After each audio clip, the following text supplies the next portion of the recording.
My sister is moving in with us starting today.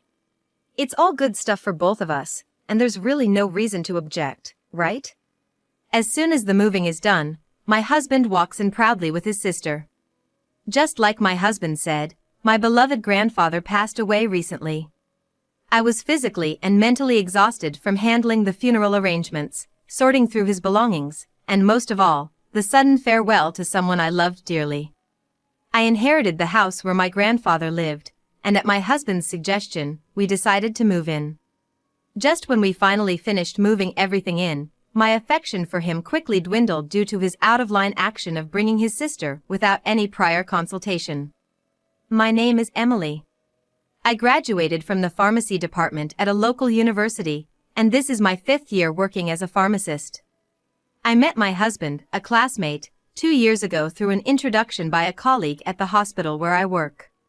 My husband, a full-time employee at a supermarket, has a generous nature and had just broken up with his girlfriend from his college days, leaving him heartbroken. I had a boyfriend once in high school, but it didn't last long. Both my husband and I didn't have much experience in love, but somehow, that felt reassuring. Even though our days off didn't match up due to our different professions, we dated smoothly, and we got married when my husband was promoted to chief at his workplace. After getting married, we started living together in a rented apartment in a convenient part of the city. My parents had passed away in an accident, and since high school, I had been living with my grandfather in his house. The house was very old, and it creaked everywhere you walked. However, he had been in and out of the hospital due to a chronic illness for the past 6 months, and the house was mostly empty. For me, it was a precious home filled with memories of my grandfather, so I kept going back to clean it from time to time even after we moved. My grandfather, though worn out from his battle with his illness, was overjoyed that I got married. "I can fight through the tough treatment with this," he said, and I made a promise to myself to be happy for him. Fortunately, I was able to get along well with my in-laws. They live quite far away, so we might only be able to see them a few times a year, but they said, "You're always welcome to visit."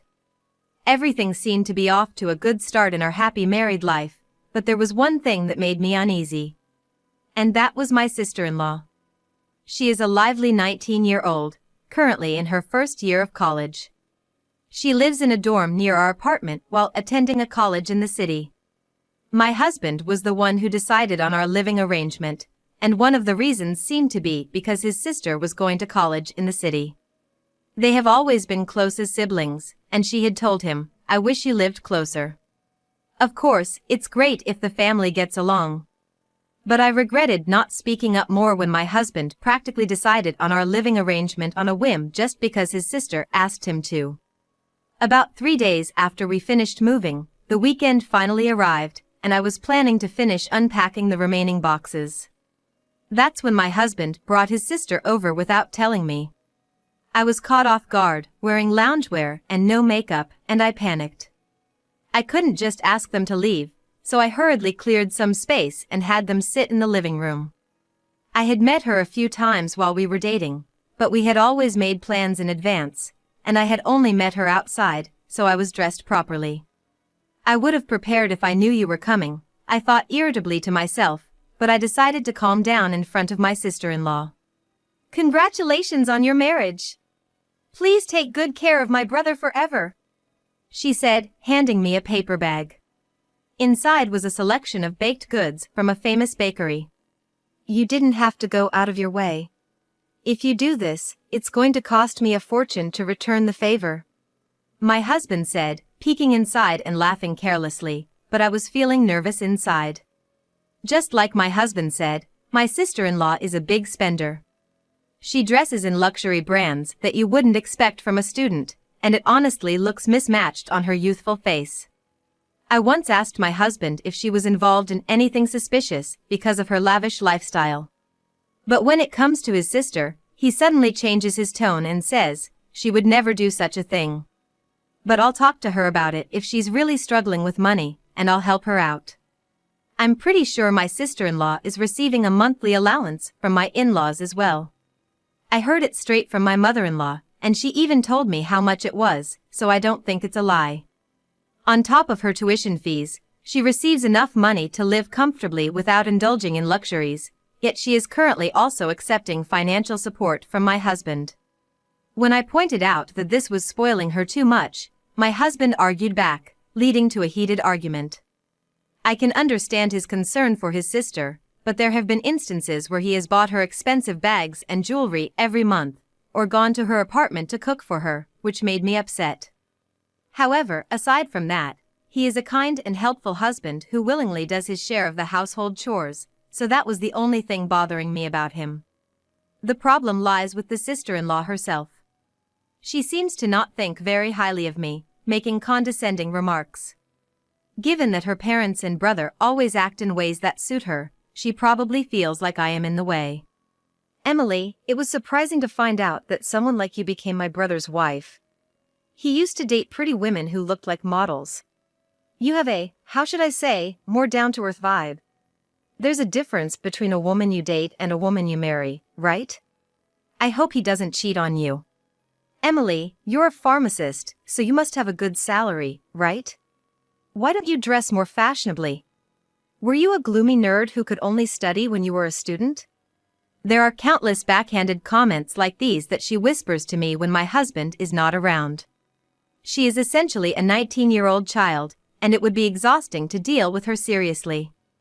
There were times when I considered telling my husband about her behavior, but he dotes on his sister so much, and I could easily imagine that bringing it up would only complicate matters further. Since her harassment was limited to making snide remarks, I decided to keep it to myself and not tell anyone.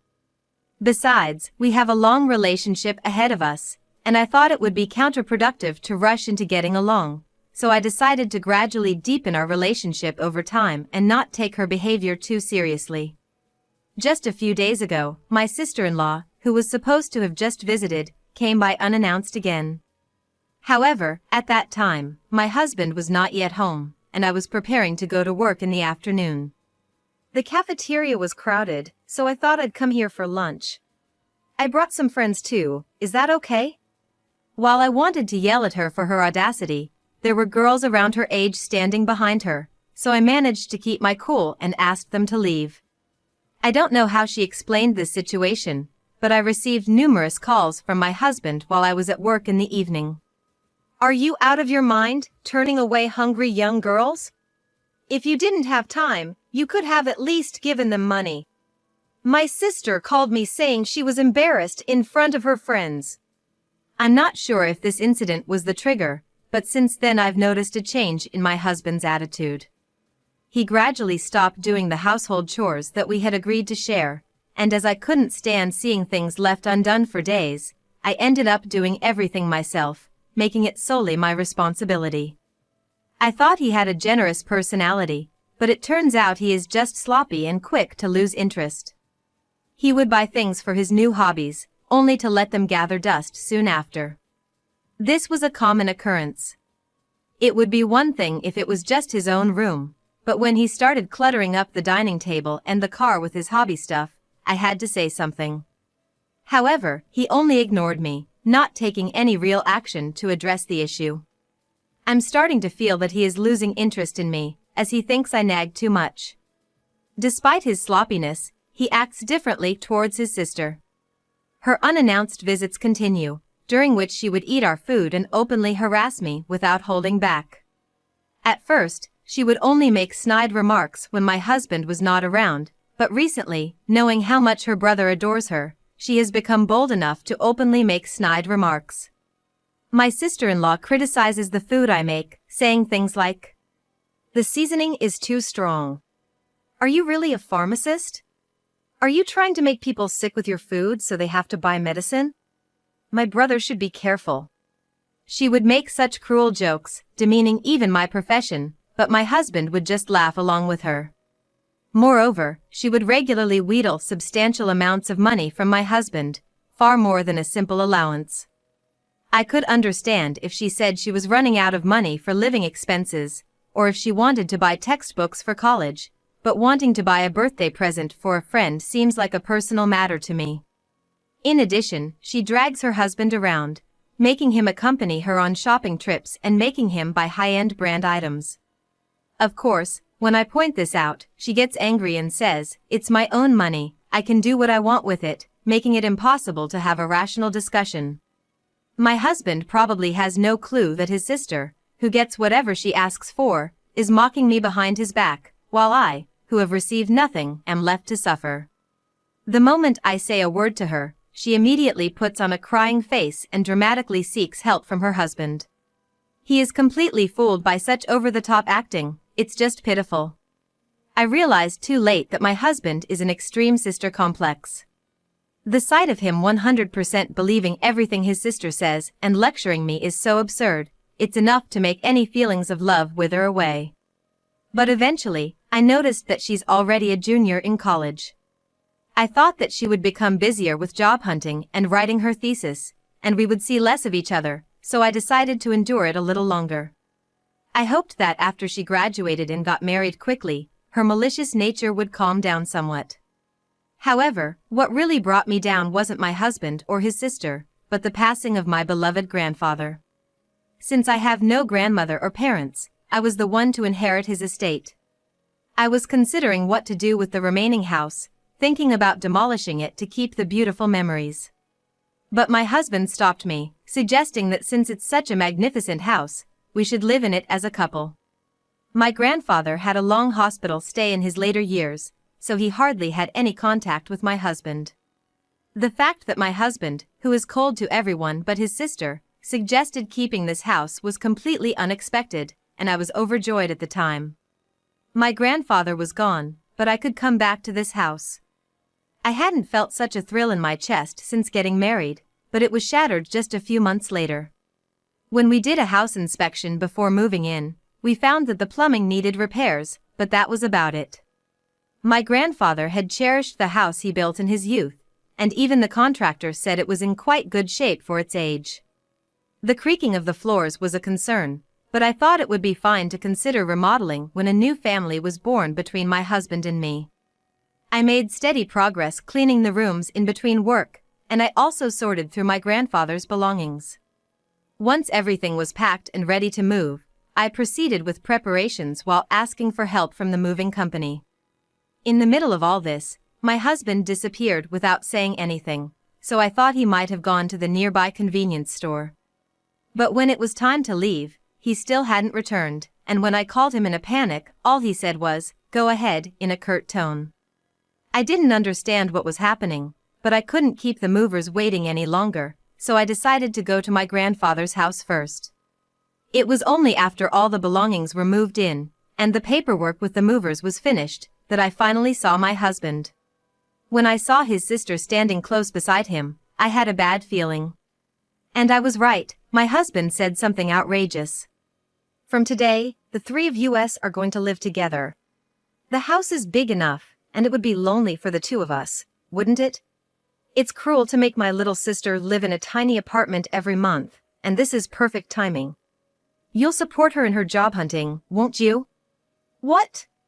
Why are you deciding this on your own? This is my grandfather's house. You have to consult with me first."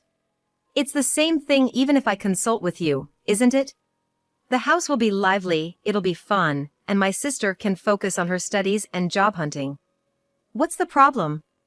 "To be clear, it's a problem. Can you leave for today, and we'll talk about the details later?" I had been doing everything by myself for months, dealing with the funeral and moving procedures, and I was quite exhausted. Also, I didn't have the emotional capacity to talk to someone who could casually say it was good timing to start living in this house just because my grandfather had died. But my husband didn't care and yelled at me. "What right do you have to say that? If you don't like living together, then you can leave. I suggested this thinking it would be good for you, and here you are acting all high and mighty. I'd feel relieved if you were gone.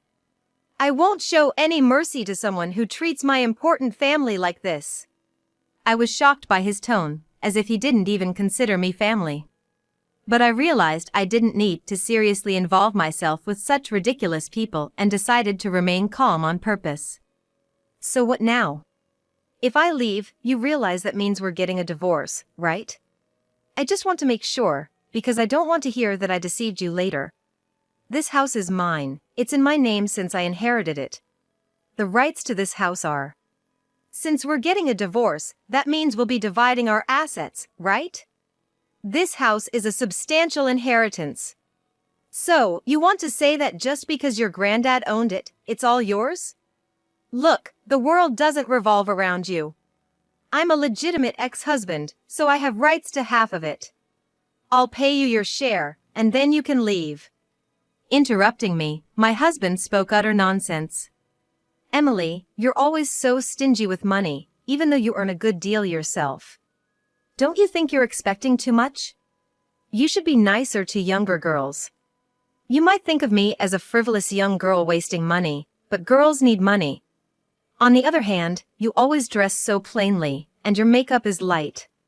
What do you even spend your money on? You've completely given up on being a woman.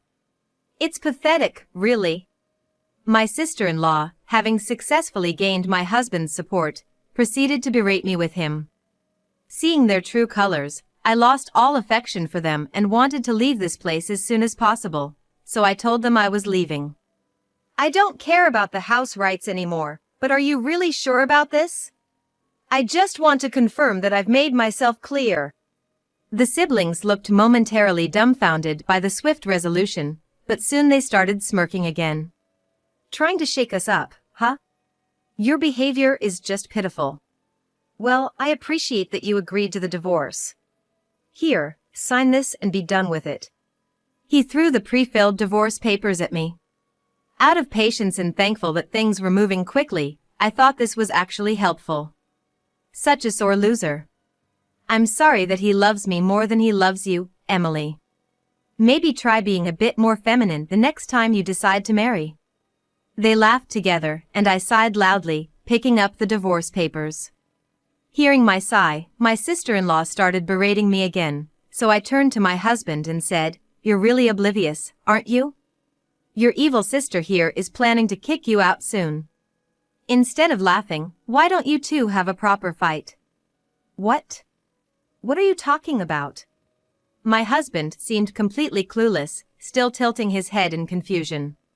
However, my sister-in-law, perhaps due to her youth, couldn't keep a poker face and her expression froze. When my husband called her name, she snapped back to reality and shouted, "What are you talking about? There's no way I'd do something like that." But the agitation in her voice was clear, and it seemed to sway my husband's beliefs. Seeing my chance to turn the tables, I forgot my fatigue and decided to kindly explain everything to them. I just happened to hear it at a bar in front of the college. You were too obsessed with your sister and weren't coming home, and I was tired from dealing with paperwork and didn't have the energy to cook, so I decided to dine out with a friend to refresh myself. I took out my phone and played a recording. Grandma's passed away, so I'll be getting that house soon. Auntie is honestly annoying, but I have my brother on my side. He listens to everything I say. I helped him when he was being bullied by my guy friends, and he's been like this ever since. It's hilarious. Well, they have money, and I'm planning to use them well and get that house. No need to pay rent, and I heard the house is spacious. It's perfect. I want to live there with you, Mike, so after I get the house, I'll suck money from my brother and kick him out. I'm sure it'll be fine. If my brother brings up divorce using the house as a condition, I'm sure Emily will be desperate. Luckily, I was sitting close by, so despite the noisy bar, the audio was clear. At first, she was bad-mouthing not just me but also my husband, so I started recording out of curiosity. But as they drank more and got carried away, she began to talk about her terrible plan, and I unexpectedly caught her in the act. I decided not to tell my husband right away, thinking I would judge his actions first. And disappointingly, he played right into my sister-in-law's hands, presenting me with a divorce. So, I agreed. On my way back from the restroom, I confirmed that the person sitting at the seat was my sister-in-law.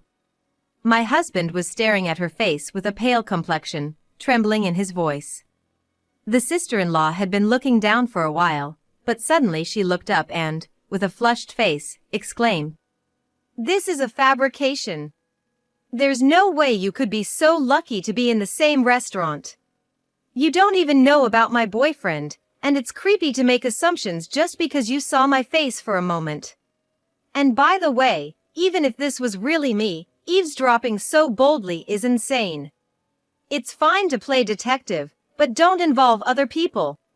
She seemed to still have enough energy to push back, so I played the continuation of the audio recording that I had paused. The sound of boots making a loud noise as they staggered towards the restroom, apparently from someone who was drunk. Immediately after, a man was recorded talking on the phone with someone. The person on the other end seemed to be a woman, speaking in a coddling voice. The man spoke of the sister-in-law as if she were an ATM, stating that he was going to get a house from the ATM's home. He mentioned that whatever he asked for, the sister-in-law would give to him, and since she wasn't working, she would also give him money. It appeared that the brand name items the sister-in-law had received from my husband until now were being passed on to this boyfriend, and in addition to my husband's salary, the money she earned from her part-time job was also being given to this man. Initially, I felt a bit of pity for the sister-in-law who was being played, but now the situation is different. She was secretly devising a sinister plan behind my back, even trying to involve my grandfather's house in it, so I thought she should face the consequences. When the playback ended and I glanced at my sister-in-law, she was already in a daze. She had lost the energy to insist it was a case of mistaken identity, so in my husband's mind, it must have been confirmed that the woman he had been talking to earlier was indeed his sister. I had said all I needed to say, so I was about to leave when I was strongly pulled back by my arm. "Wait! You understand now, right, Emily? I was just being deceived. Let's cancel the divorce and live happily together as we promised." Huh? No need to cancel it. I have the intention to divorce too. Besides, your adorable sister is crying, isn't she? You should take responsibility and take care of her until the end. I turned towards my husband with a refreshing smile as if a weight had been lifted off my shoulders, grabbed the bare essentials, and swiftly left the scene. Later, I filed the divorce papers, and the divorce was finalized. I would like to say that I am now happily enjoying my single life, but as it turns out, things aren't that simple. My ex-husband was squatting in my grandfather's house, refusing to leave. Not wanting any contact, I had a lawyer mediate, explaining diligently that the inheritance is not subject to property division, but he expressed his anger towards the law, saying then what the heck is property division? How can a husband have no rights, and we were at an impasse. So, I decided to consult my ex-in-laws, whom I had been in regular contact with. They flew in like the wind and gave my ex-husband and sister-in-law a good scolding at my grandfather's house and her apartment, respectively. My father-in-law is apparently quite intimidating when he's angry, enough to make the nefarious siblings shake in their boots, and my mother-in-law later shared the story with a laugh. I think I finally understood why my ex-husband didn't want to visit his parents' house too often after we got married. Regarding the divorce, my in-laws offered an apology. However, I explained that they weren't involved in the matter at all, and I didn't intend to stay in touch with them after the divorce for that reason. I only asked them not to give my new phone number and email address to my ex-husband before hanging up. I think my ex-husband was so persistent about the inheritance probably because he had no savings. When we got married, I suggested opening a new bank account for us to save money together, but he rejected the idea. He had student loans, smartphone bills, other payments related to his hobbies, and on top of that, he gave a considerable amount of money to his sister every month, so he said there was no way he could save any money. So, we settled on saving money separately. I was investing in mutual funds, so I didn't have much cash on hand, and there was no way I could give any money to my ex-husband anyway. Moreover, I have communicated to my ex-husband through a lawyer that I will not demand alimony on the condition that we do not divide our assets. Since I was pressured by my father-in-law's authority to that document, I intend to make sure it is strictly adhered to. It turns out that my ex-husband, who was squatting in my grandfather's house which has now become mine, as well as my sister-in-law, who was squandering her allowance, were both taken back to their parents' house. My ex-husband was made to quit his job, and my sister-in-law was forced to drop out of college, They are apparently working as entry-level employees in a company run by our relatives. They are being completely reformed, both physically and mentally, through grueling Spartan training and seem to be working while crying every day. My mother-in-law sent me a picture of my ex-husband, whose beer belly has completely disappeared and is now in great shape, but I didn't feel a thing. As for my sister-in-law, she initially tried to use her youth and beauty to cozy up to her boss, but she was completely ignored, luckily because the president is a relative. She's had to remove her long, glittering nails, and now she's doing a fantastic job of digging in the dirt and sweating it out. On the other hand, I am enjoying my peaceful days in my grandfather's nature-filled house. I do feel lonely without my grandfather, but when I do, I can flip through the organized albums and go back to those times. It feels like my grandfather is watching over me in this warm house, and I'm thinking it wouldn't be a bad idea to invite some close friends over for a party.